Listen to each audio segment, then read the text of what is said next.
Have you ever wondered how businesses automate things and it looks like magic? It feels like someone's personally reaching out to you. On the back end of a lot of automations is a tool called Zapier. What Zapier does is it basically connects API from one software to another. And in simple terms, it makes your CRM talk to your SMS software. So this first video is just an introduction to Zapier. If you've never done this, this is probably the solution to your automation needs. Through this channel, I'm gonna go over a whole bunch of different automations, but let's jump in and I'm just gonna quickly show you some things you can do with Zapier and a high level to see if it's great for you. The best thing is I believe they have a free trial, so you can check it out. There's no affiliate program, so I'm just doing this to teach you how to use Zapier and how to automate your business better. All right, so first come into Zapier, go to Zapier-apps. What you'll see here is literally thousands and thousands of apps. One of the most common apps that I use is Google Sheets. So we'll have different things, like someone will fill out a lead form on our website and that'll go into a spreadsheet or it'll go into our CRM or we'll do a lookup. There's 100 different things you can do there, but let's just go here and basically, if you see there currently is over almost 7,000 apps that you can use to automate with Zapier. And so just to walk you through, the first step in this app is what they call the trigger. So something has to trigger the automation. So you can schedule a trigger, you can do it by an action,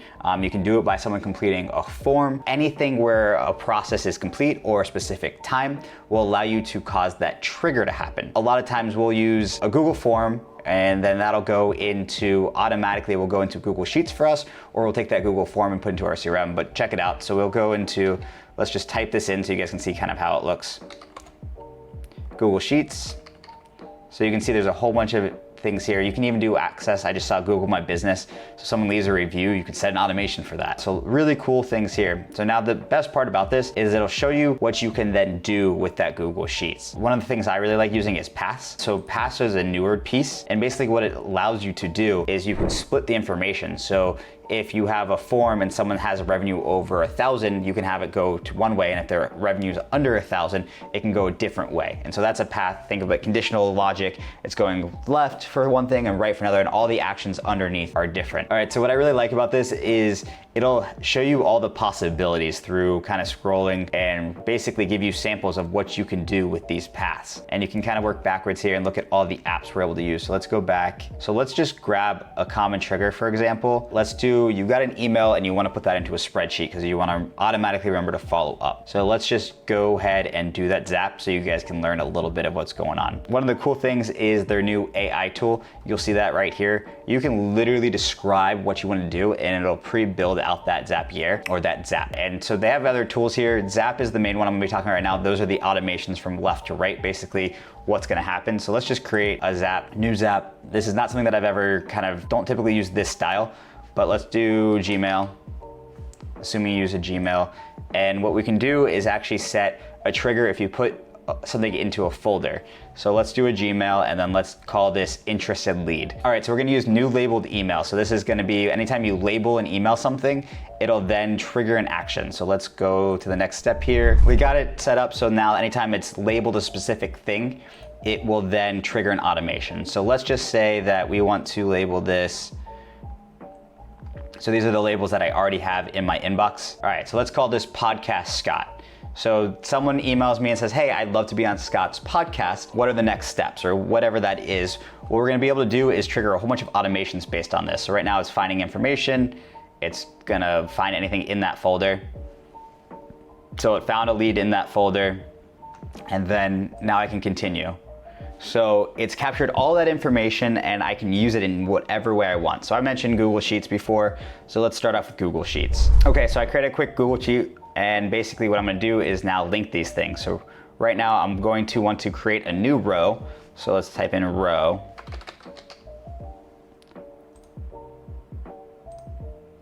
So I'm gonna connect an account, which is under my personal email. And then I'm gonna hit continue. And basically now it's gonna look for pre-existing information. So you have to already set up that sheet. So I just called this one podcast and it's pretty instant. I made that like 30 seconds ago. And then this is just the tab on here. So if I wanted to have different tabs for like good lead, bad lead, that's where I could route things in different directions and then continue. I didn't put any information into the sheet. So let's call this email and you can refresh these fields. Let me make sure I clicked out of it. So now you'll see that this email title came through. So I can come in here and this will show you exactly what I was able to capture from that. So who it was emailed to, and a whole bunch of information in here. And you'll have to figure out what you need. If you need the body of the email. So for this example, I just want to grab their email address. So email, there we go. So that's really it for this example. I'm just gonna put their email address in here, but what I could do is make a lead list of people that I need to follow up with. So let's see if we can grab name. Let's take a look. Name, here we go, name. Perfect. All right, so let's put name. All right, so I have to refresh it again because I added a new field, and you have to make sure you click out of that field so it actually saves it. It's pretty instant, but you have to do a couple little steps, and then I'm gonna put in name here. So if you wanted this to be first and last name broken out into 2 different fields, you could condition it using the formatter, separating by a comma. So there's a lot of advanced things we can do here, but just for this one, we're gonna try to keep it simple. So we're gonna put that into a spreadsheet right here, and then I'm gonna go to the next step, and let's just say I wanna email this person. So I'm gonna use Gmail. So I'm gonna respond from one email, I'm gonna respond from a different email and say, hey, I'm Scott's assistant, I would love to get you set up. So let's do send email, continue, and then you're gonna put their email in there. All right, so I'm gonna make sure to put their email in there, and then you can do copy to, blind CC, from, so you'll select what email it's gonna come from. So I'm gonna do just our standard hello@AutoPR, and then I'm gonna put in the body of this hello, and then you can grab their name from here if you want. That's when formatter would be of value to format it. And basically, let's do name.